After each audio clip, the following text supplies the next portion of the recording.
There have been a lot of discussions about the shrinking and struggling middle class. A lot of these discussions miss the point and try to paint a picture that is far better than the reality. In order to understand why, we first have to answer the question of what the middle class actually is.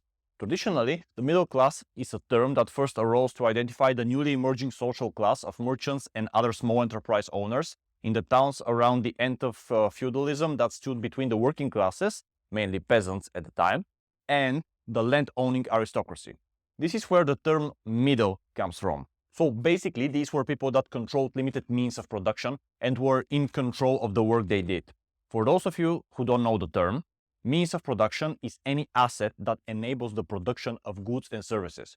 So for example, a small shoe factory has land that it sits on, the building, and the machines inside it. All of these are means of production that enable the workers there to use the machines and produce shoes. This middle class started growing a lot with the advances of technology and the weakening aristocracy, the details of which I'm forced to skip since this is not a history channel.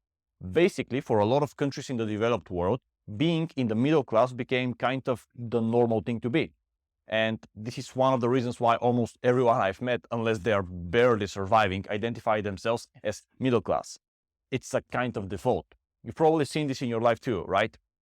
Well, that's very wrong. Here is where I start triggering people. You see, being middle class doesn't mean receiving the average income. It doesn't even mean receiving above average income.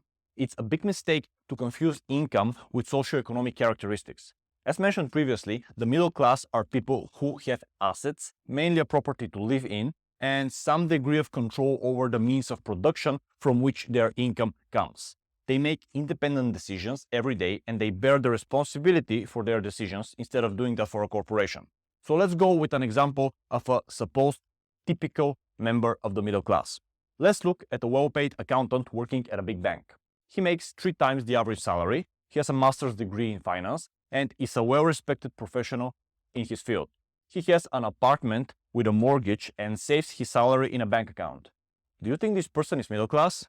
Most people would say yes. The accountant certainly would consider himself middle class. The media would say he is middle class. They might even come up with the stupid idea that he's upper middle class. Is he though? Well, actually, no. Let's assess his situation to understand why. The accountant wakes up at 7 a.m. He curses his alarm, he brushes his teeth, gets in the car, and at 8 a.m. he is in the bank. Walking in the bank, he walks into a building that he has no ownership of. He goes to his desk and starts working on a computer. Does he own the computer? No. He opens his Excel spreadsheet and starts calculating loans, deposits, and all sorts of stuff. Does he have any power over who the bank decides to work with? No. His work is saved to a server that our accountant doesn't even know the location of and he has no control over. He then finishes work and goes back home. His home. Oh wait, or is it the bank's home? 65% of the value of the home is still owed to the bank. He then goes to sleep, resenting the fact that it's only Monday and he has to go to work tomorrow as well. Because if he doesn't, he will get fired and the money saved in his bank account will last him and his family only about 8 months. Okay, so our accountant doesn't own the place he lives in. He doesn't decide whether he shows up at work tomorrow. He doesn't decide what he can work on, who he works with, doesn't own any part of his labor, and doesn't decide whether he stays in that position or gets transferred. This basically means that regardless of his high salary, which is, if you remember, 3 times the average for his country, he has zero control over the means of production, doesn't own the place he lives in, and has almost no assets. Bear with me here. I'm not trying to say whether that's good or bad yet. I'm just describing the objective reality. By the very definition of the term, he is not middle class. He is working class. To prove my point, let's compare him with an entry-level construction worker that gets paid minimum wage.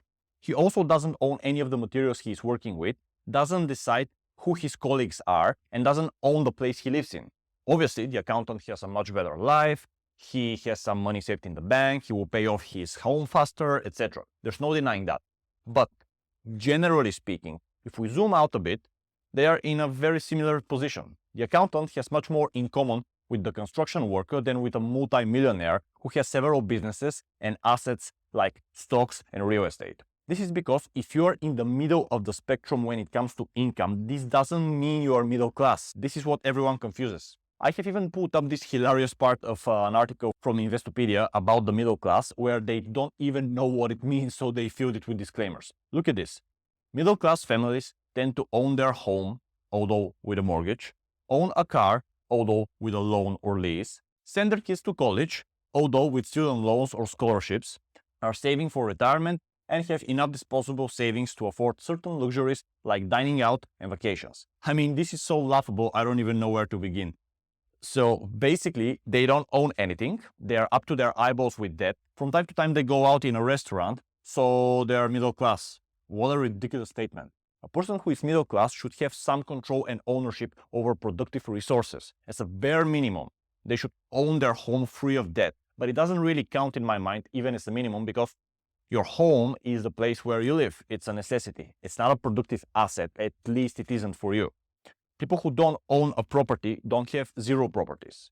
They have -1 property, because everyone must have a place to live. This is just a part of my complete presentation I did on the debt of the middle class. To check the full version, click on the video that should have appeared on your screen right now.